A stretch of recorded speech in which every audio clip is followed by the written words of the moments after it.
So what if I told you everybody was a little right and everybody was a little wrong when it came to Mark Adams and what is going on at Texas Tech? I'm Pete Mundo, HeartlandCollegeSports.com, covering the Big 12 Conference. I know it's not the hot take of Texas Tech hates Christianity or Mark Adams is a racist. I know. That's not the hot take that you come to expect from too many fools on media, across media, but that's not what we do. Now, I'll give you a strong opinion, but it's going to be based on what we know. It's going to be based in fact, not just trying to get a click and a headline. That's not what we're going to do here at Heartland College Sports.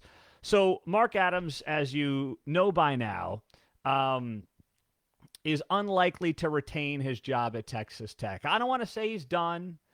I don't want to say he's a dead man walking or anything like that, but we do know that he is not going to coach in the Big 12 tournament. We know that is happening, and we know that Corey Williams, one of the assistants, is going to take his place. We know it's been a tumultuous year, not just on the court, but off the court for Mark Adams as well, and everything else that has happened with Texas Tech basketball.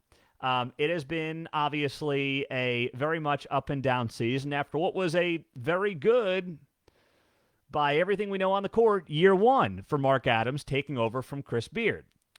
But by now, the story is that Mark Adams was suspended over the weekend in relation to the use of inappropriate, unacceptable, and racially insensitive comment last week, per a Texas Tech news release. Adams was encouraging the student athlete to be more receptive to coaching and referenced Bible verses about workers, teachers, parents, and slaves serving their masters, per the Texas Tech release. Adams immediately addressed the incident with the team and apologized, according to the statement. Kirby Hocutt, the AD, was made aware of an incident in reference to a coaching session between Adams and a member of the men's basketball team. Hocutt met with the players individually on Sunday, according to a Texas Tech official. Hocutt addressed the matter with Mark Adams, issued a written reprimand, and made the decision to suspend him on Sunday to conduct a more thorough investigation. Now, it's very easy to sit there and say, here we go. Woke colleges who are looking to take down a man quoting the Bible. I'm not going to go there. And trust me, I'll be the first one to call out woke colleges. I will. We know them all too well. I talk about them in my day job. I get that. But is this really that, or is this just what appears to me to be the case here? Is this may be the straw that breaks the camel's back? There have been a lot of things inside the Texas Tech basketball program involving Mark Adams that have rubbed a lot of people and a lot of important people the wrong way. Is this the thing that ultimately gets him? It may be. Now, it's weird because the press release says that Adams apologized, but, there's also a comment and quote to Jeff Goodman of Stadium that says ultimately Adams, I guess, contradicted that, saying that he didn't end up apologizing. So there's mixed reports there, and it doesn't really matter. What matters is what this appears to be about. Mark Adams may have very well been wrong if he is speaking to a student athlete that way. Now, is he a racist? That's ridiculous. Whether he made a poor reference to, trying to use a Bible verse to then in turn make a point to a student athlete, I don't know. We all use bad analogies. Should that be a career ender? No. Is Mark Adams a racist? There's no evidence to suggest that. I mean, the guy's got 3 assistant coaches. 2 of them are black. So spare me the whole, Mark Adams, who's been coaching basketball and coaching young black men for basically his entire adult life, is somehow secretly a hidden racist, and we all found out about it now on Sunday. That's nonsense. It's absolute nonsense. So those allegations seem way too far-fetched. Is it possible Adams used a poor analogy and a poor reference and should apologize for that if it did rub an individual the wrong way? Yes, that's what makes the world go round. Is that student being sensitive, that student athlete being sensitive? I would say so. I would make the case yes. But you know what? If there's somebody that you care about and you unknowingly hurt their feelings, even if you think they're being soft, what do good people do when they realize they've hurt somebody's feelings, even if you think they're being overly sensitive. You say, hey, my bad, I'm sorry, I apologize. What can I do to right this? Let's all move on together, right? That's what people do. Normal people do with people they care about. So I'm not saying Mark Adams at all handled this perfectly. I'm not. Now, on the flip side of this, Texas Tech. Let's talk about Texas Tech and Kirby Hocutt here. They're not innocent either. They're not. This very well may be a way to figure out how to fire Mark Adams with cause and save themselves about $7 million. Let's not act like Texas Tech is all roses here. Texas Tech is looking like just the good guys trying to get the racially insensitive coach out of the program. Come on. There are millions of dollars attached to this situation. Millions of dollars attached to this situation. The notion that we're just going to take Texas Tech at their word, I'm not going to do that either. I'm not going to defend Mark Adams necessarily, but I'm also not going to sit here and blindly defend Texas Tech. You got two parties with millions of dollars at stake. Mark Adams stands to make millions of dollars if they fire him without cause, and Texas Tech stands to save millions of dollars if they fire him with cause. The attorneys are going to be very heavily involved in whatever ends up happening here. Now, it does appear like Mark Adams may be on his last legs. According to reports over the weekend, Jeff Goodman as well, putting this out there from the stadium, he says, quote, a source tells him he'd be shocked if Mark Adams coached another game in Lubbock. Most of the players don't want to play for him. Now, I also don't think that you fire a coach because the players don't want to play for him. I do not think, and don't take this reference the wrong way, anybody, I don't think you let the inmates run the asylum. In college basketball, there is more turnover than ever before. Because of the transfer portal, because of NIL, you have oftentimes, look at Kansas State, they had two players coming back from last year's team, and now they're probably going to be a 2 or 3 seed in the NCAA tournament. College basketball turns over more than any sport because you need, 10, 12 guys, NIL, transfer portal. You basically have a new team every year. You do not let the players in any sport dictate who your head coach is going to be. Now, there are exceptions. LeBron James, Patrick Mahomes come to mind. If they want to pick their head coach, at least LeBron James in his prime. LeBron James now, I'm not going to let him pick the coach, but LeBron James in his prime, okay. He wants to play with Eric Spoelstra of the Miami Heat, okay. Patrick Mahomes, Andy Reid, whenever Andy's time is up, Patrick Mahomes should have a say in who's the next head coach is going to be. College players at Texas Tech in the basketball program, no way. You can count on one, maybe two hands how many athletes in the world should really have any say in who the head coach of a team is going to be. Certainly not the guys, and I'm not knocking them, but certainly not the guys in West Texas on the basketball team. So this, to me, feels like a leak when it comes to potentially players and those around Texas Tech looking to get Mark Adams out and looking to get him fired and looking to do it with cause. Has Mark Adams done himself any favors? No. Mark Adams should know more than anybody that there's a lot of people around Lubbock who are not fans of his and who he has not grown close to over the last 12 months or so. A lot of things have rubbed people the wrong way. I mean, our guy Jackson Moody, if you haven't listened to Jackson Moody's Heartland College Sports Texas Tech podcast, you should. Just search Texas Tech, search Heartland College Sports, wherever you get your podcasts, and subscribe to the Texas Tech edition of the Heartland College Sports podcast. Our host of that show is Jackson Moody. He's a Texas Tech alum, and he does a great job taking you through the ins and outs of what's happening behind the scenes. He's really good, and I would suggest you find that podcast. But I'm not defending necessarily everything Mark Adams did because he's rubbed a lot of people the wrong way, and he should have known better. But nobody is innocent here. Nobody. In either of these two cases, on either side of this equation, Texas Tech or Mark Adams. But Texas Tech absolutely has the upper hand. And it's at the point now where how do you possibly bring him back, right? How does Mark Adams potentially even come back from this? It doesn't make any sense. So that's where that stands right now, and we'll monitor it and we'll see what ends up happening here.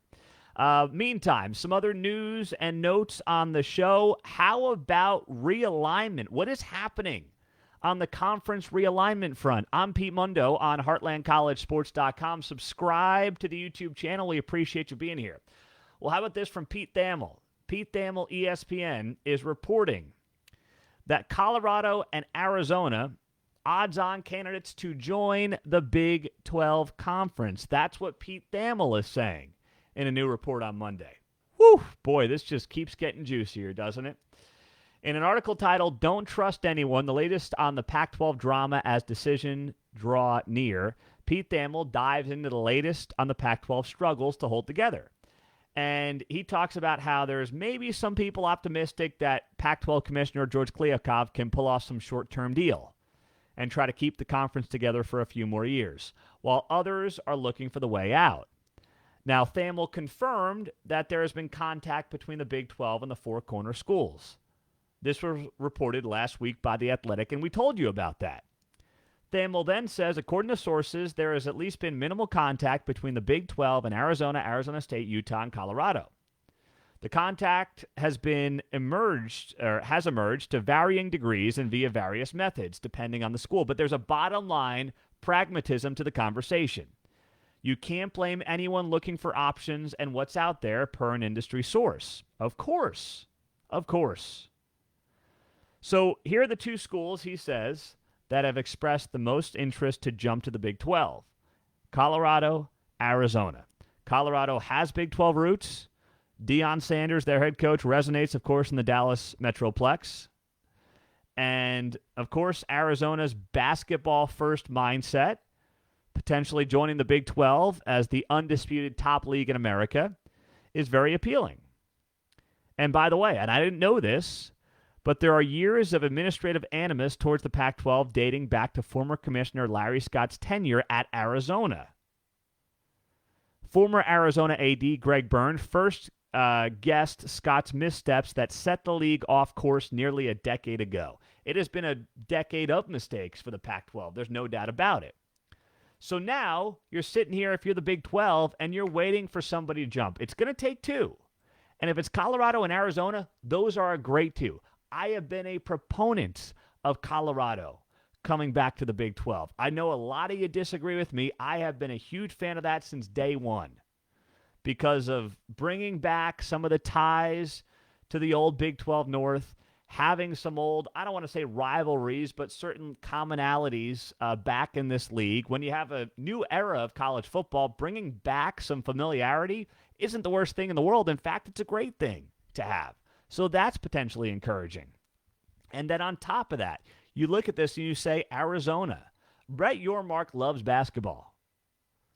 Brett Yormark is a basketball guy. He loves himself some hoops. He wants to see this league become not just what it is right now, the number one basketball conference in America. He wants this to be the preeminent basketball conference in America, and then he wants to spin it off and sell the football separately from the basketball because he believes the basketball is undervalued on the open market. He feels like right now basketball is a throw-in for the football deal. And Brett Yormark's saying, I've got football in one hand, I've got basketball in the other, and you know what? Let's split them up, and you can have everybody bid for them separately. It's actually incredibly bright is what it is.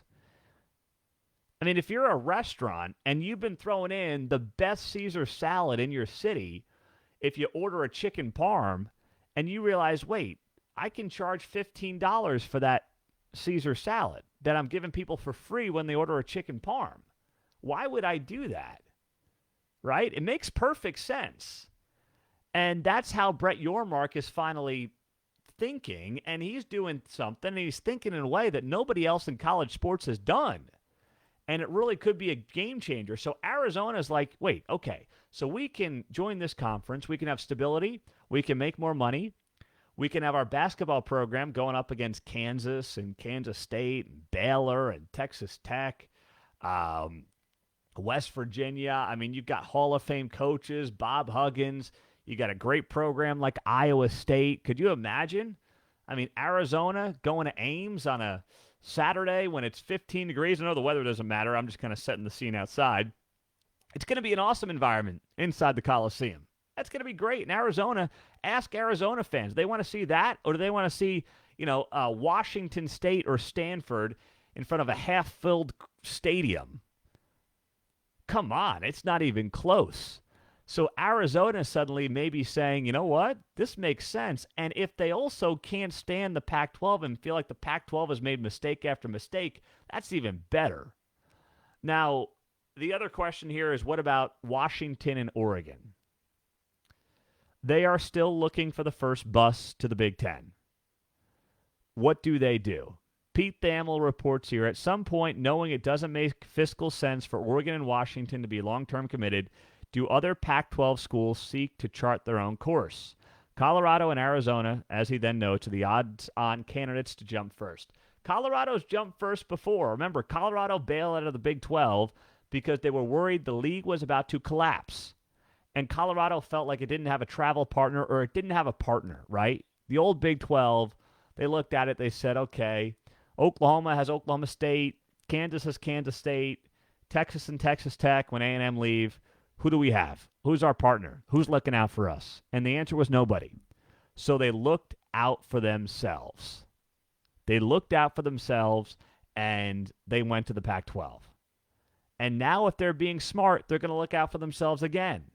And they're going to come back to the Big 12. And every Big 12 fan should open them with open arms. Like, I keep hearing this from Big 12 fans. Screw them, let them go. We don't want them here. We won. In that scenario, the Pac-12 will officially be dead. We have won. We may have lost a battle, but we have won the war. The Pac-12 will be a non-existent, at least as a Power 5 conference, if and when that does happen. You've won the war. They're surrendering to you. Enjoy it. Appreciate it. Soak it up. And then just move on. And welcome Colorado back. And enjoy the road trips to Boulder. Why be petty about it when you've won the war? That's the part I don't understand from some Big 12 fans. This makes all the sense in the world. And I'm here for it. I'm here for it. I'm here to enjoy it. I'm here to celebrate it. Because to me, it's all about making this conference the clear number 3 conference in America, behind the SEC and behind the Pac-12, behind the SEC and behind the Big Ten. That's what matters. And that's what this can ultimately achieve. When the first 2 dominoes fall, it's game over. And there will be a lot of meetings this week that we're going to have to follow. There's going to be Pac-12 meetings with the conference tournaments going on. There's going to be Big 12 meetings in Kansas City. I'm based here in Kansas City, so we'll be down at the Big 12 tournament. Our guy Matthew Postins will be up here covering the tournament with us as well. So be sure to follow everything we've got going on. On Instagram, follow us there. We will have a lot of Instagram content for you this week at Heartland College Sports. The Twitter page as well, and, of course, the Facebook page and YouTube.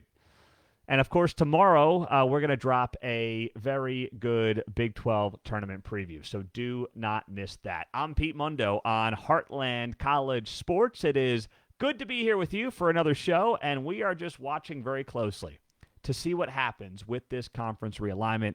I'm here for it, baby. And I know you're here for it as well. That's why you're a part of this show. It's good stuff all around. Thank you, thank you, thank you.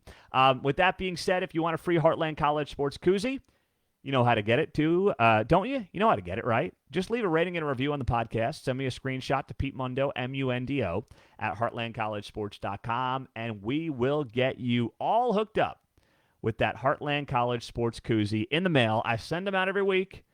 You get them from me.